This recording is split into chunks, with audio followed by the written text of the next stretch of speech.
Pronto, boa aula. Obrigada. Oi, gente, boa tarde, boa noite, não sei que horas vocês estão assistindo, mas hoje, dando continuidade na monitoria de direito das sucessões, hoje, em específico, a gente vai falar sobre a sucessão dos descendentes.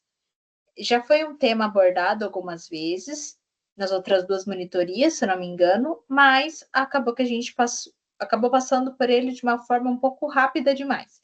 Então, hoje a monitoria é voltada somente para a sucessão dos descendentes. A doutrina é do Flávio Tartucci, tem na Biblioteca Digital, é esse volume número 6, já de 2025. Relembrando, o Código Civil, quando não existe a previsão testamentária, ele deixa claro, ele especifica quem são as pessoas que vão receber a herança, ou seja, os herdeiros legítimos, e deixa também expresso quem são os herdeiros necessários, ou seja, quem necessariamente vai receber aquela herança. Então, só para a gente dar uma lembrada, os herdeiros necessários são os descendentes, os ascendentes, os cônjuges, os irmãos e os sobrinhos.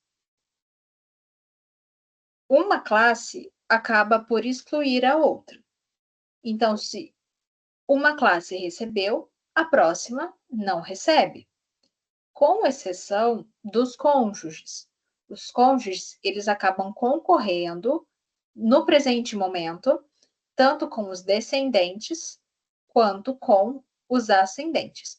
Por que no presente momento? Porque já está rolando toda a proposta de alteração do Código Civil, que visa justamente tirar os cônjuges dos herdeiros necessários. Então, os cônjuges não seriam mais herdeiros necessários. Mas, no presente momento, a gente vai guardar, como ainda não alterou, a gente vai guardar assim: descendente, ascendente, cônjuge, irmão e sobrinho. Hoje, em específico, a gente vai falar dos descendentes. Quando a gente fala da sucessão dos descendentes, uma coisa que a gente tem que lembrar é do direito de representação. Por quê? O que é o direito de representação? Quando um herdeiro, quando um descendente acaba falecendo antes do autor da herança, antes desse decujus, ele é chamado de herdeiro pré-morto. Caso esse herdeiro seja pré-morto, mas ele mesmo tenha deixado descendentes, esses descendentes são chamados a participar da partilha para substituir esse herdeiro pré-morto. Então, por exemplo, se uma pessoa falece, mas ela deixa filhos. Se mais para frente o pai dessa pessoa, avô dessas crianças acaba falecendo. É claro, a pessoa que faleceu, ela não tem como receber a herança. Um dos requisitos para a pessoa receber a herança é justamente que ela esteja viva. Uma pessoa já falecida, uma pessoa morta, não tem a capacidade de receber a herança. Então, nesses casos, os sucessores, os descendentes desse herdeiro que faleceu antes do autor da herança, são chamados para substituí-lo no momento da partilha. E como que isso acontece? Essas pessoas que são chamadas a suceder no lugar dessa outra que já era falecida, os herdeiros por representação, vão herdar somente a parte que esse herdeiro herdaria se vivo fosse. Por exemplo, se um herdeiro deveria receber 1/3 da herança, mas ele já é falecido, mas ele deixou também descendentes, ele deixou filhos, por exemplo. Esses filhos vão receber até no máximo 1/3. Porque é como se a gente substituísse aquele herdeiro por outros. Então, eles não podem receber mais do que aquele herdeiro receberia se ele fosse vivo. Outra coisa que a gente tem que deixar bem claro é que a representação ela só acontece na linha dos descendentes. Não existe representação de ascendentes. A gente tem a representação somente de descendentes. E qual que é o limite dessa representação? Qual que é o limite para os descendentes receberem? Até o infinito. Então, às vezes, você não tem um filho, mas você tem um neto, você tem um bisneto, e assim você vai recebendo. A sucessão dos descendentes, ela não tem limite. Ela vai até acabarem os descendentes. Mas é sempre bom lembrar também que uma pessoa só vai receber, a próxima classe só vai receber quando a outra não tiver recebido, exceto em caso de representação.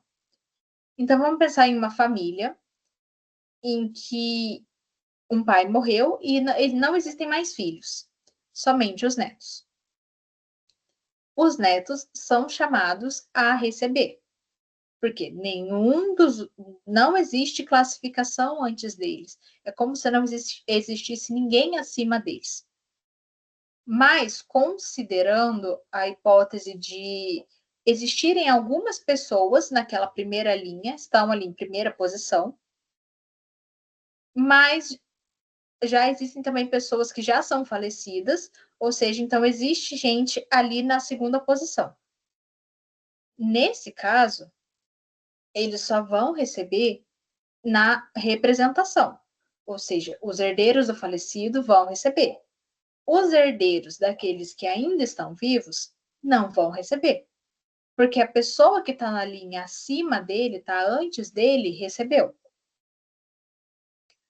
Outro exemplo, no caso de uma divisão em que a gente tem uma linha ali, por exemplo, a gente já tem filhos, a gente já tem netos, mas nenhum desses filhos é pré-morto. Todos eles são vivos, todos eles têm ônus de herdeiro, todos eles podem receber. Todos eles vão receber. A próxima linha não vai receber nada. Por quê? Porque todo mundo que tinha que receber já recebeu. Então, é uma coisa que a gente tem que guardar. A próxima linha só recebe quando ninguém da linha acima receber, exceto representação. Por que exceto representação?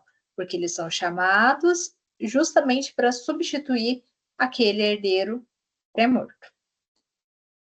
Espero que tenha ficado claro. Aqui a gente tem alguns artigos que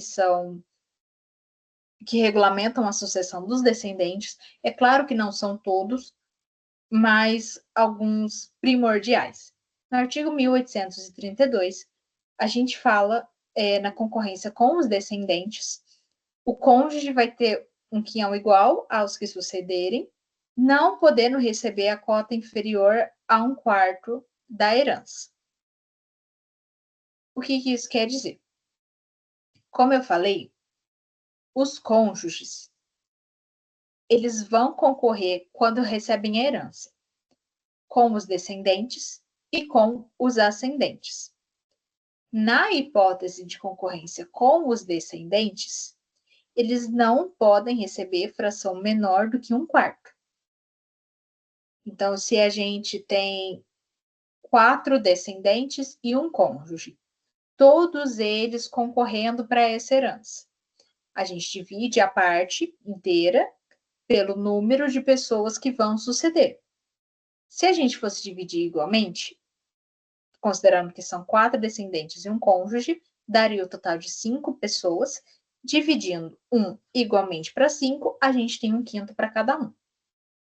Nesses casos, em que o cônjuge receberia uma fração menor do que 1/4, tem a previsão legal da reserva desse 1/4.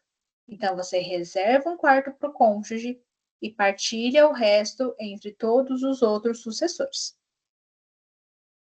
Isso, é claro, levando em consideração a herança. Por quê? É uma coisa que a gente vai falar no próximo slide.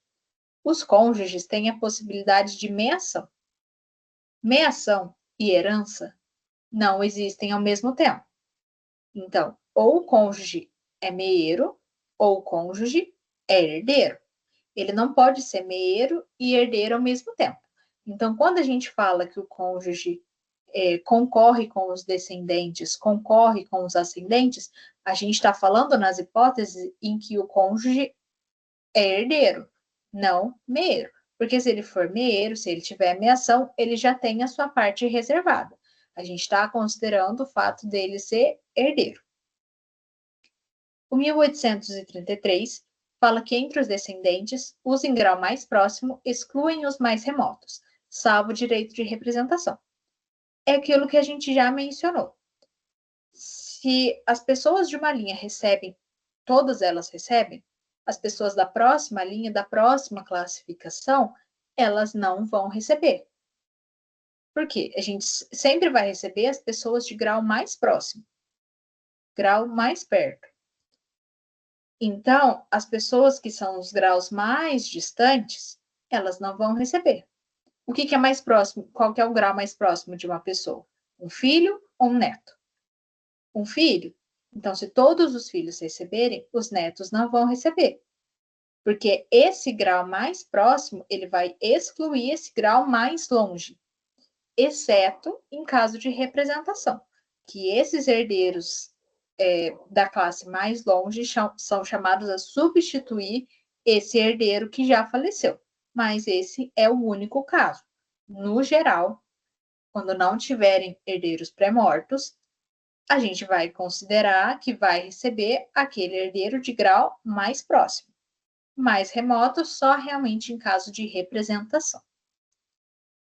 Dá-se o direito de representação quando a lei chama certos parentes do falecido a sucederem todos os direitos em que ele sucederia se vivo fosse. Então, só recapitulando, o direito de representação é quando o herdeiro, a pessoa que deveria receber, já não é mais viva, e para sua cota não ficar disponível, não ficar sem administração, não ficar abandonada, eles chamam os descendentes dessa pessoa para receber essa cota na porcentagem, na proporção que ele receberia se ele fosse vivo.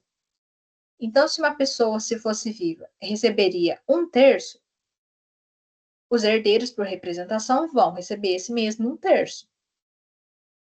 Se a pessoa receberia 1/4, os herdeiros por representação, independente de quanto eles sejam, eles vão receber em conjunto 1/4. É como se aquele grupo de pessoas, aquele grupo de herdeiros por representação, formasse um só. Formasse aquele herdeiro que é pré-morto.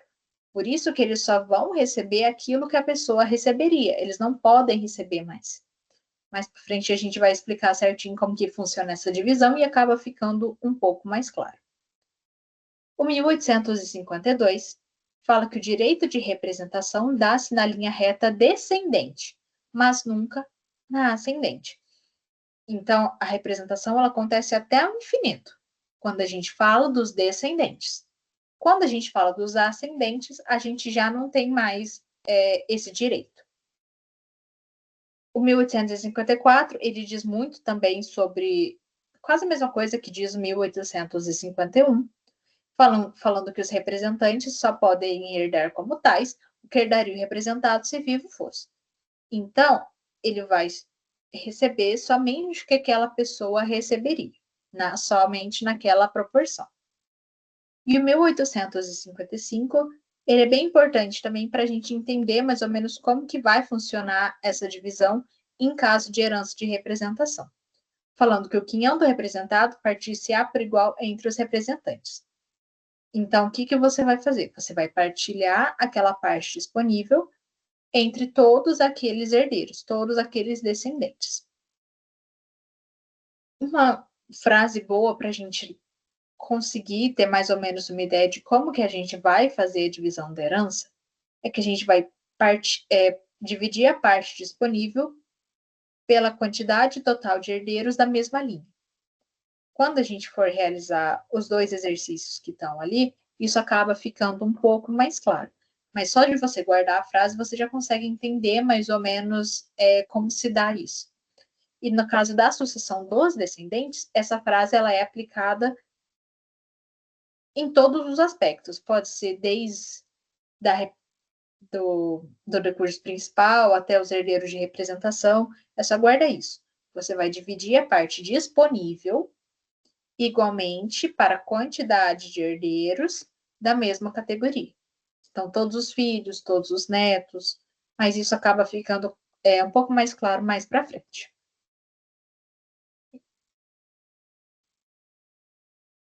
Para que a gente consiga fazer essa divisão de herança, a gente tem que se atentar em alguns pontos em específicos.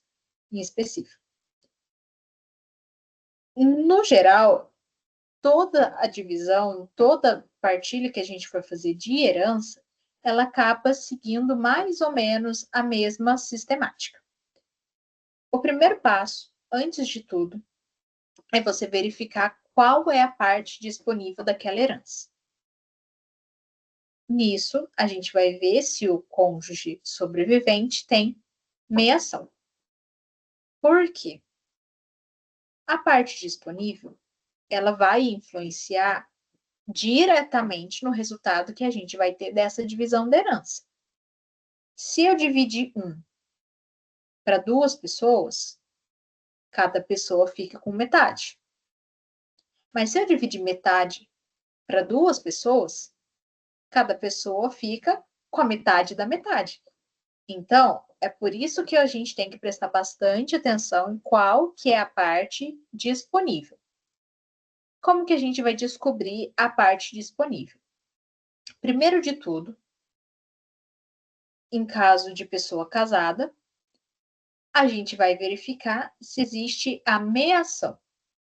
Se tem viúva meeira.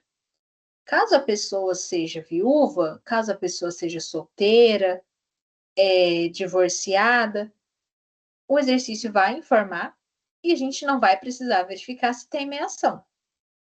Por quê? A meação só existe quando, no momento do falecimento, a pessoa era casada.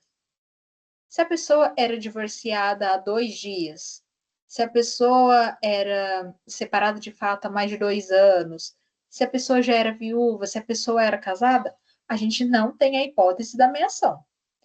Então, a meação ela é somente para as pessoas que, no momento do falecimento, são casadas. O que pode acontecer, por exemplo? Pode ser que tenha um exercício que, justamente para confundir, fale que o de cujos foi casado e se divorciou na data tal e faleceu na data tal. A gente sempre vai considerar o estado civil desse falecido no momento do falecimento. Então, não está falando que ele era casado, a gente exclui a hipótese da meação. A gente já parte para o segundo ponto.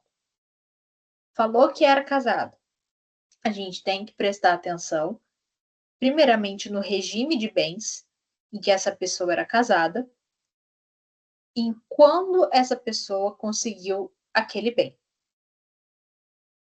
Normalmente, isso acaba falando também nos exercícios, porque isso também vai influenciar diretamente na fração partilhada. Justamente, isso vai influenciar na parte disponível que a gente tem para ser feita a partilha. No mais, o que é a meação? A meação é a parte que já era do cônjuge sobrevivente antes do falecimento do decujus.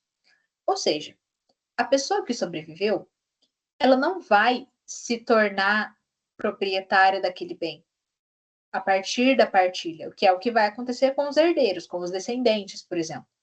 Os descendentes, no momento da morte, não eram proprietários, e com a partilha, com a divisão da herança, eles vão passar a ser proprietários.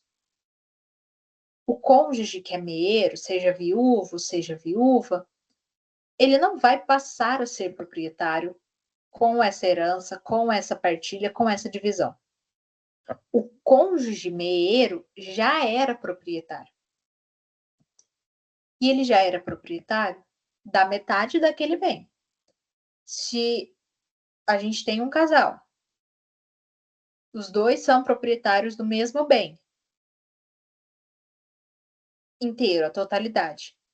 A gente subentende que Os dois juntos, somados, dão 100%. E que eles têm a mesma parte. Então, a gente divide 100% por 2, a gente tem 50% para cada um. Quando tem meiação, a gente já reserva essa metade, esse 50%, para o cônjuge. E os outros 50% são a fração que a gente tem disponível para fazer essa divisão. Por que a gente tem que resguardar, a gente tem que salvar esse 50% que já era do cônjuge? Porque não existe herança de pessoa viva. Primeiro ponto. A gente não pode partilhar uma coisa que não era de uma pessoa. Esse é o segundo ponto. Se o João e a Maria são casados, o João morreu, a Maria tem meiação. Ela já tinha 50%. Independente se João estava vivo, se João estava morto, ela já era proprietária desse 50%. E esse 50% dela não pode, de forma alguma, ser afetada pela partilha do João. Esses 50% são dela. Se ela quiser vender, se ela quiser fazer uma doação, se ela quiser fazer uma permuta, esses 50% são dela. A gente não pode mexer naquilo que não era da pessoa. Os 50% era da Maria, então 50% da Maria a gente não vai mexer. Mas os 50% do João, ele está disponível agora. Essa é a fração disponível que a gente tem. Então, verificou que tem meiação, já guarda 50% da fração para o cônjuge e considera só 50% no momento da partilha. Como que a gente sabe se um bem ele tem meiação ou não? A gente vai seguir pelo regime de bens que regia esse casamento e o momento em que esse bem foi adquirido. Comunhão universal de bens. Todos os bens se comunicam ao cônjuge, independentemente de quando ele foi adquirido e de como ele foi adquirido. Se ele foi adquirido antes do casamento, se ele foi adquirido na constância do casamento, todos esses bens vão ser dos dois. Vão ser de ambos os cônjuges, vai se comunicar ao outro cônjuge. Independente se a pessoa pagou, se ela recebeu de graça, né, gratuitamente, como uma doação, uma partilha mesmo, não interessa. Todos os bens são dos cônjuges ao mesmo tempo. Então, aquele casal é proprietário, não só um deles. A comunhão universal é a mais tranquila para lembrar referente à meação, porque sempre vai ter meação. Todos os bens são dos dois. Toda aquela universalidade, toda aquela totalidade vai ser dos dois. Então, mencionou comunhão universal de bens, a gente já sabe que tem meação. Não precisa verificar quando, como. Universal de bens tem meação. Já no caso da separação total de bens. A separação total de bens, ela é completamente oposta à comunhão parcial de bens, à comunhão universal de bens, perdão. Por quê? Se na comunhão universal tudo comunica, tudo é dos dois, a separação total de bens, nada é dos dois ao mesmo tempo. O que é de um, é de um. O que é de outro, é de outro. Independentemente de quando foi adquirido esse bem, como foi adquirido esse bem. Se a pessoa comprou durante o casamento, é só no nome daquela pessoa que comprou. Não comunica. Então, esses são os mais tranquilos. Por quê? A comunhão universal comunica tudo, sempre tem meação. Separação total, o próprio nome já diz, é total. Não, a gente não vai considerar quando, como, total. Separação total. O que é de um é de um, o que é de outro é de outro. Essa nunca vai ter meação. Então, a parte disponível vai ser sempre inteira. A gente não tem que reservar nada para o cônjuge. Como eu disse, quando tem meação, não tem herança. Quando tem herança, não tem meação. A comunhão universal de bens sempre tem meação. Então, a gente sempre vai reservar metade para o cônjuge. Então, por obviedade, ela nunca vai ter herança, que ou é herança ou é meação. A separação total de bens, por outro lado, a gente nunca vai ter meação. Se a gente nunca tem meação, a gente vai ter que ter herança. Então, mais para frente a gente vai falar disso, mas aí, nesse caso, entra o cônjuge na concorrência da história. A comunhão parcial de bens é que a gente tem que tomar mais cuidado. Por quê? Todos os bens adquiridos antes do casamento são somente de quem adquiriu. Então, por exemplo, se o José e a Maria são casados, mas antes do casamento, a Maria tinha comprado um carro. Esse carro vai ser só da Maria, porque ela comprou antes do casamento, nem tinha José na história. Agora, tudo aquilo que eles adquiriram onerosamente, ou seja, com dinheiro, durante o casamento, tudo que é um esforço comum, tudo que eles pagaram para receber, nesse caso, vai ser dos dois. Então, João e Maria compraram uma casa durante o casamento. Casaram em março, compraram uma casa em abril. Essa casa, esse bem, é dos dois. Porque a gente entende que é um esforço comum. Os dois pagaram por aquilo. Mas, uma coisa que a gente tem que tomar muito cuidado são os bens gratuitos adquiridos na constância do casamento. Por quê? Esses bens em que a pessoa não paga nada para receber, por exemplo, na doação, na partilha, em que a pessoa não tem um esforço econômico para receber aquele bem, esses bens, mesmo adquiridos durante o casamento, são só da pessoa que recebeu. Então, quando que a gente vai ter meação na comunhão parcial de bens? Somente nos bens onerosos adquiridos na constância do casamento. Então, somente os bens que aquele casal pagou para receber enquanto eles já estavam casados. Se foi antes do casamento, gratuito, oneroso, é da pessoa que recebeu. Se é durante o casamento, mas foi gratuito, então você não teve esforço nenhum para receber, é só da pessoa que recebeu. Então, guardando que a meação só vai existir no caso de bens onerosos adquiridos durante o casamento, a gente já consegue resolver. Depois que a gente verificou a parte disponível, a gente vai dividir essa parte igualmente pelo total de herdeiros da mesma classe, independente se eles são vivos, se eles são mortos. Um casal, os primeiros descendentes são os filhos. Então, a gente vai pegar essa parte disponível, que pode ser um inteiro, pode ser metade, e vai dividir pelo número total de filhos. A classe mais próxima exclui a classe mais distante. Então, a gente não vai considerar para esse primeiro momento de divisão os netos, os bisnetos, os eventuais descendentes. A gente vai considerar somente aquela primeira linha. Essa primeira linha vai falar quanto que é a porcentagem de cada um, e depois, eventual representação, a gente vai usar aquela porcentagem. Vai ficar mais claro um pouco mais para frente.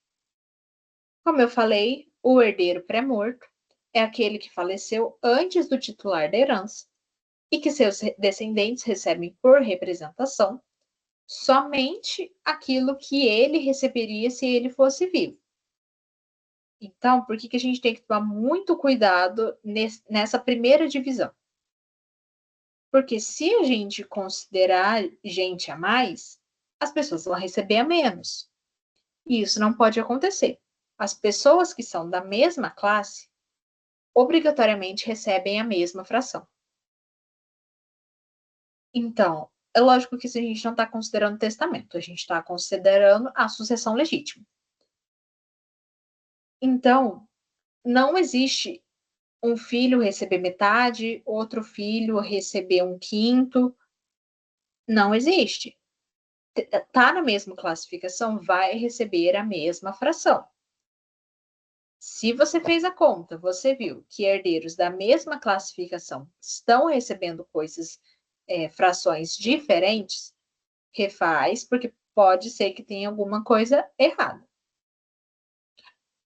Depois que a gente faz essa primeira divisão, em caso de herdeiro pré-morto, essa fração que ele receberia, a gente vai dividir igualmente pela totalidade de herdeiros que eles têm. Então, é a frase que eu falei anteriormente. A gente vai dividir igualmente a parte disponível entre os herdeiros da mesma classe. Então, a gente sempre vai dividir igual entre os herdeiros que são da mesma categoria. Não vai existir herdeiros da mesma categoria recebendo frações diferentes. Se você vê que isso aconteceu, muito provavelmente tem alguma coisa errada. Fica muito abstrato a gente falar de sucessão dos descendentes sem fazer nenhum exercício. Então, as duas questões que eu trouxe são justamente daquele material que a professora já forneceu para vocês, acredito que pelo AVA ou pelo WhatsApp. Então, vocês já têm mais ou menos a noção. Caso vocês já tenham feito, vocês conseguem ter uma correção. Vamos lá. João tem 4 filhos: André, Bianca, Cida e Davi. Cida e Davi faleceram em 2014. Então, são 2 herdeiros pré-mortos. Cida é mãe de Érica, falecida em 2019. E avó de Fernanda. Davi é pai de Gabi. João morreu em 2020. No que se refere à sucessão de João, pergunta-se: qual a parte da herança cabível a cada um dos descendentes? Então, aqui a gente consegue perceber justamente isso que a gente falou da representação. O primeiro de tudo, a gente tem que montar qual que. Para a segunda questão. Como que se dá essa árvore genealógica? Como que vai se dar essa sucessão? Então, primeiro a gente vai desenhar mesmo, que é bem mais fácil a gente entender como que vai ficar.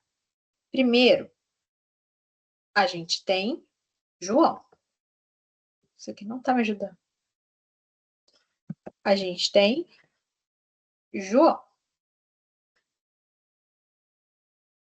Notem que aqui não dão informação se João é casado, se ele é solteiro, se ele é viúvo. Se não deu informação, a gente vai desconsiderar a probabilidade dele ser casado. Se a pessoa for casada, eles vão acabar mencionando. Se não for, a gente desconsidera. Então, a gente tem João, que tem 4 filhos: André, Bianca, Cida e Davi. Deixa eu colocar o nome completo mais.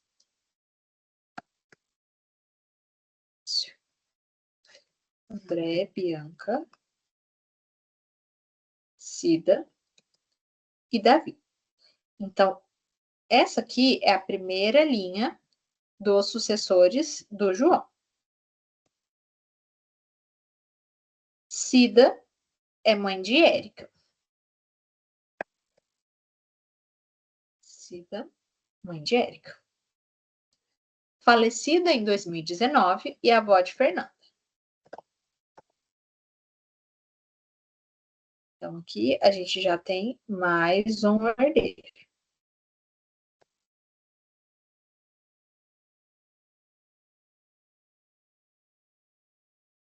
Davi é pai de Gabi.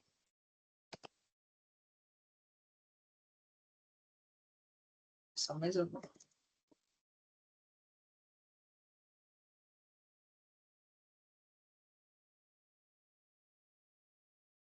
Então, mais ou menos o que a gente vai ter em relação a essa família é esse desenho.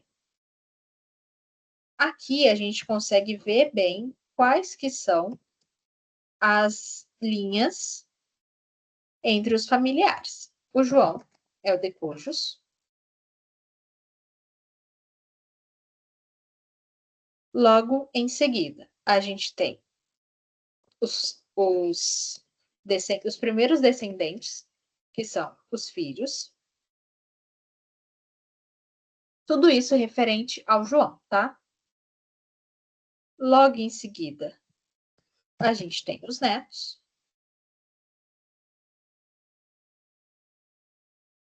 E, além dos netos, nesse caso, a gente tem também os bisnetos. Por que é bom a gente fazer isso? Porque a gente consegue deixar numa linha só, a gente consegue ver como que a gente vai estar realizando essa divisão. O João faleceu em 2020, então vamos colocar ele de vermelho.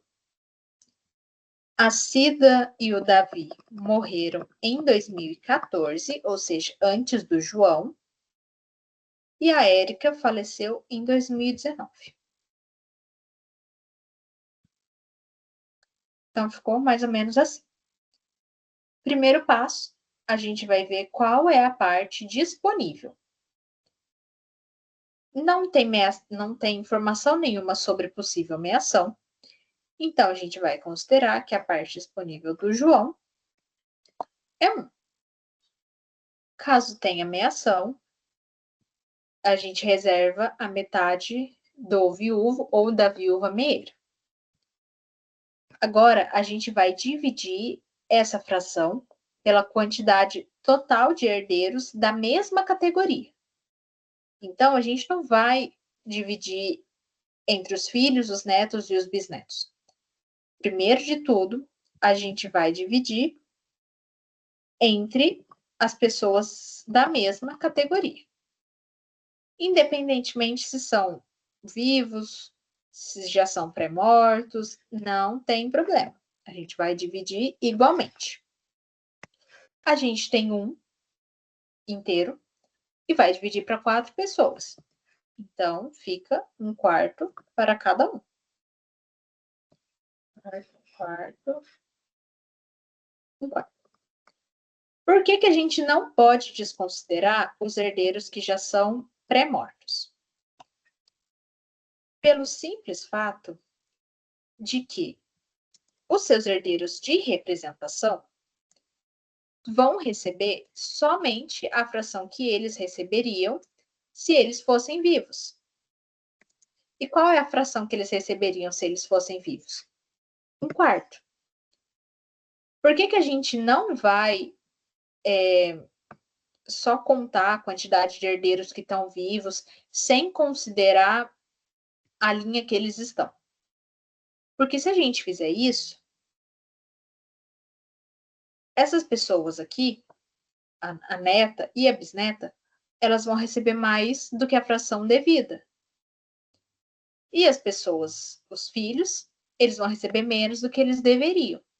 Então, a gente vai utilizar o herdeiro pré-morto para ver a quantidade, para ver a quantidade na qual a gente vai dividir, porque os seus herdeiros por representação vão receber só a parte que ele receberia. Então, é justamente isso que a gente tem que ver. Qual parte ele receberia? Depois disso, a gente vai dividir igualmente a parte do herdeiro por representação para os seus descendentes. Então, a gente vai pegar essa fração e a gente vai dividir da mesma forma que a gente acabou de fazer. A gente sempre vai dividir igualmente. É só lembrar, os herdeiros da mesma categoria, eles têm que receber a mesma coisa. Só que, nesse caso da representação, a gente leva em consideração só a parte disponível do ascendente que já é falecido. Então, na hora da gente ver quanto que a Érica receberia se ela fosse viva, vou começar pela Gabi, né? Quanto que a Gabi vai receber, a gente tem que levar em consideração que ela só vai receber o que o pai dela receberia. quanto que o pai dela receberia? 1/4. Então, ela vai receber, no máximo, 1/4. Como só tem ela de herdeira, ela vai receber 1/4 inteiro. Se tivessem mais herdeiros, a gente ia dividir a parte disponível igualmente entre a quantidade total de herdeiros da mesma categoria. É como se a gente pegasse 1/4 e dividisse por 1. 1/4 dividido por 1 continua sendo 1/4. Por isso que a Gabi vai ficar com a parte inteira de Davi, porque ela era a única descendente dele. Quando a gente fala da Érica, ela também é uma herdeira pré-morta. Mas a sua filha, a sua herdeira representante, só pode receber a quantidade que ela receberia se ela fosse viva. Então, por que eu tenho que ver qual a fração que a Érica receberia? Para ver a parte máxima que a filha dela vai efetivamente receber, que nesse caso é 1/4. Por que que eu não dividi 1/4 entre a Érica e a Gabi, se elas são da mesma categoria? Porque a porcentagem da herança delas correspondem a pessoas diferentes.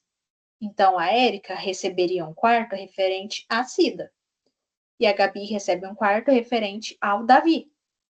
Se elas fossem herdeiras, se elas fossem descendentes da mesma pessoa, aí sim a gente ia levar em consideração a parte total e acabar dividindo entre elas. Mas nesse caso a gente não vai dividir porque elas estão respondendo por motivos diferentes, por exemplo. A Gabi está recebendo só porque o Davi morreu. Se a Cida tivesse viva, o Davi falecido e a Gabi viva, a Cida receberia normalmente. Então, uma coisa não vai impedir a outra. A gente tem que tomar cuidado para ver de onde está vindo essa herança. A herança da Érica, por representação, viria da Cida. A da Gabi está vindo por conta do Davi. E aqui, como a Cida já é pré-morta e a Érica também, a Fernanda é a próxima herdeira viva, e em caso de descendentes, a representação vai até o infinito. A Fernanda vai ser responsável por adquirir esse 1/4, que seria da Érica, que na verdade seria da Cida. De novo, por que ela fica com essa parte inteira? Porque só tem ela de herdeiro. É como se eu dividisse 1/4 por 1. 1/4 dividido por 1 dá 1/4.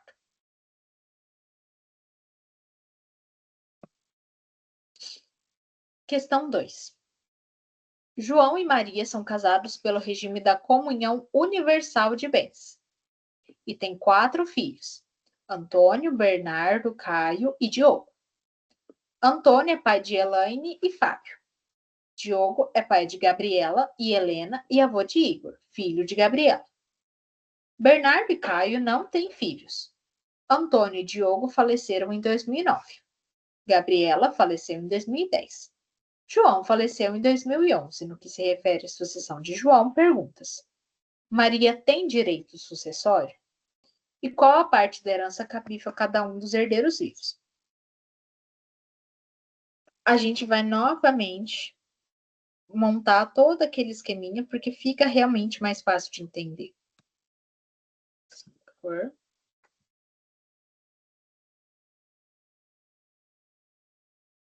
Então, aqui a gente tem João casado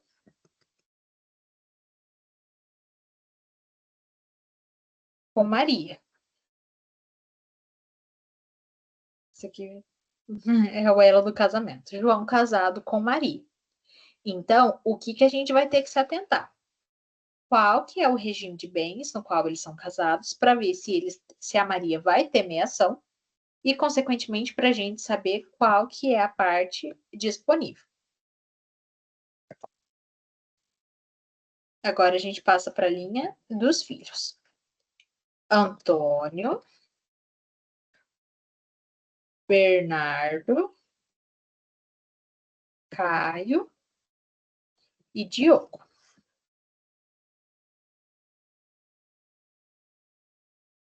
Antônio é pai de Elaine e Fábio.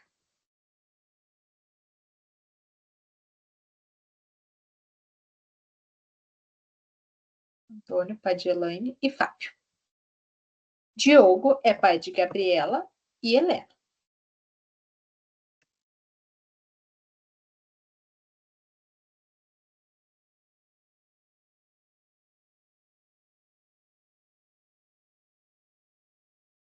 E avô de Igor, filho de Gabriela. Então, aqui a gente ainda tem mais uma pessoa. Ai, meu Deus. E avô de Igor, filho de Gabriela.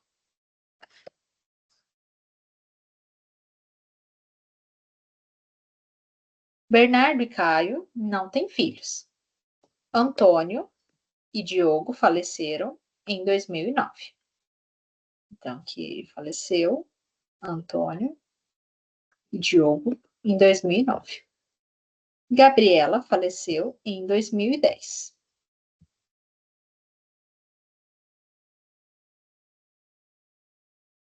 João faleceu em 2011. Então, primeiro de tudo, vamos colocar aqui quais que são as classificações. Aqui a gente tem a linha do decujos e da viúva. Logo em seguida, a gente já tem a linha dos filhos. No próximo, a gente tem a linha dos netos.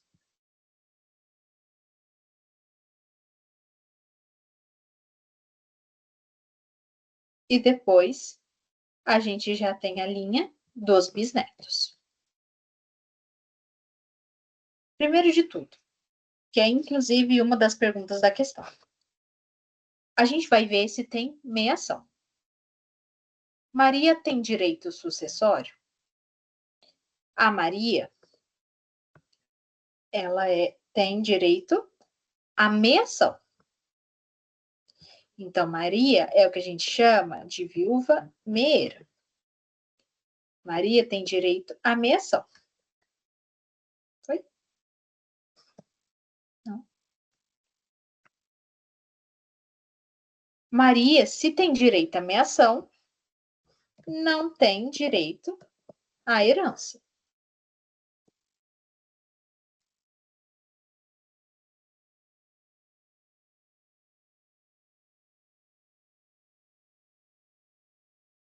Então, a Maria não vai receber como.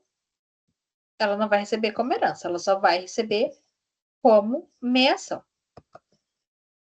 Se ela tem meiação, então o que a gente já tem que fazer? A gente vai reservar a parte dela, que é metade, ou 50%. Qual que é a parte disponível, então, para a partilha do João?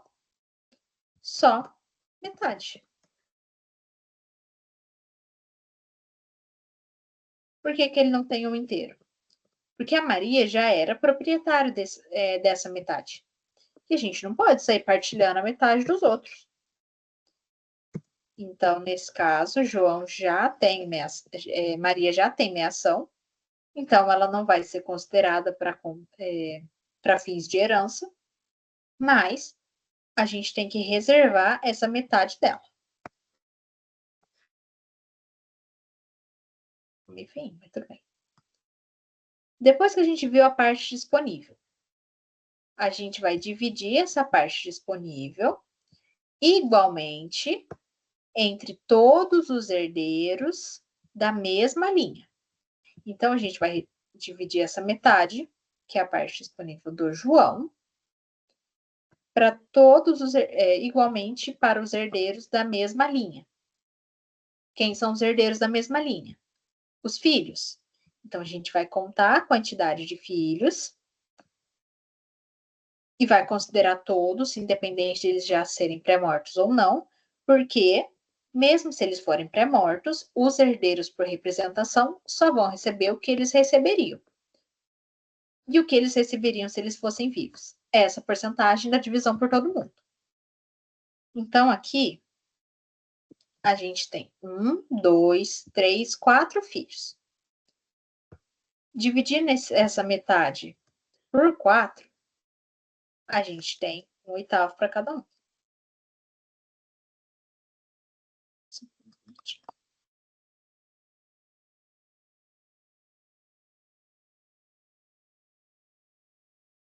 Três.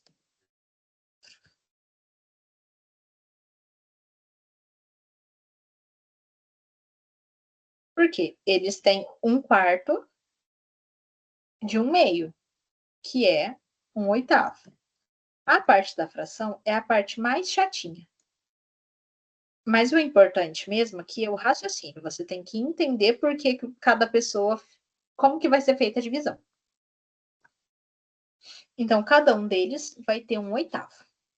Bernardo é vivo e Caio também. Então, tanto Bernardo quanto Caio vão receber esse 1/8, porque eles são herdeiros e eles têm capacidade de receber. Eles estão vivos. Mas a gente tem que considerar que são 2 herdeiros pré-mortos, o Antônio e o Diogo. O que a gente vai fazer? Começando pelos herdeiros do Antônio. A gente vai dividir igualmente a fração disponível pela quantidade de herdeiros da mesma linha. Nesse caso, o Antônio tem 2 filhos. Então, a gente vai dividir igualmente esse 1/8 para os dois. Dividindo 1/8 para 2, a gente tem 16. Cada um deles vai receber 1/16. Por quê? É a metade de 1/8. Então, cada um deles vai receber 1/16. Você sempre vai partilhar a fração disponível pela quantidade de herdeiros da mesma linha. Por que a gente não considerou a Gabriela e a Helena para dividir a fração do Antônio? Pelo mesmo motivo da outra questão. Porque a origem da herança que eles estão recebendo é diferente. Da Elaine e do Fábio é referente ao Antônio. Da Gabriela e da Helena é referente ao Diogo. Se o Antônio tivesse vivo, mas o Diogo tivesse falecido, o Antônio ia receber 1/8 dele, mas as filhas do Diogo iam partilhar esse 1/8, que em tese seria dele, igualmente da mesma forma. Então, a gente vai, na parte dos herdeiros de representação, a gente sempre tem que ver referente a quem essas pessoas estão recebendo.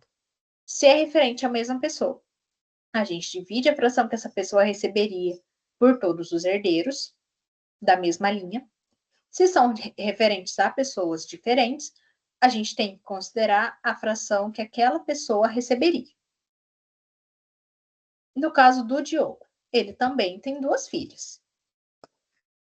Ah, mas uma delas é pré-morta, sim.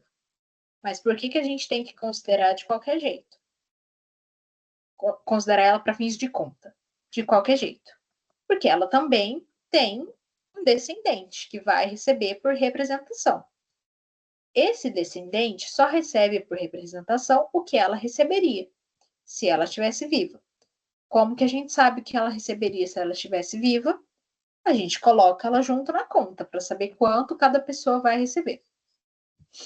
Da mesma forma, a gente divide metade de 1/8 para cada um. Mas a Gabriela é uma herdeira falecida, ela é uma herdeira pré-morta. Então, a gente vai dividir a parte total dela, a parte disponível dela, igualmente entre todos os herdeiros da mesma categoria. Nesse caso, é só o Igor. Então, 1/16 dividido por 1 dá 1/16 da mesma forma. Essa questão, ela vai ficando um pouco mais complexa quando entram as questões de dimensão, que a gente não pode esquecer de descontar. Nesse caso, se a gente tivesse descontado, teria dado fração errada. E a gente tem que tomar muito cuidado com a representação para a gente ver de onde está saindo a herança dessa pessoa. Por que essa pessoa está recebendo? Até quanto essa pessoa vai receber?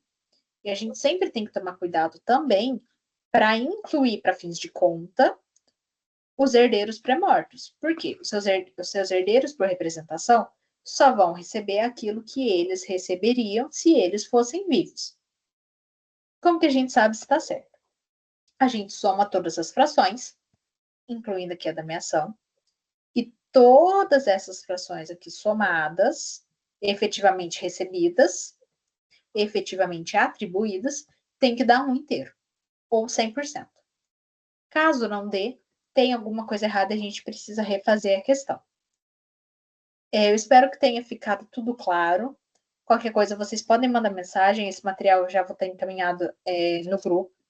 Mas vocês podem ficar à vontade, podem mandar mensagem. Se tiverem alguma dúvida de alguma questão, vocês podem mandar que a gente resolve junto. Muito obrigada e espero que tenha esclarecido pelo menos algumas dúvidas de vocês. Tchau, tchau.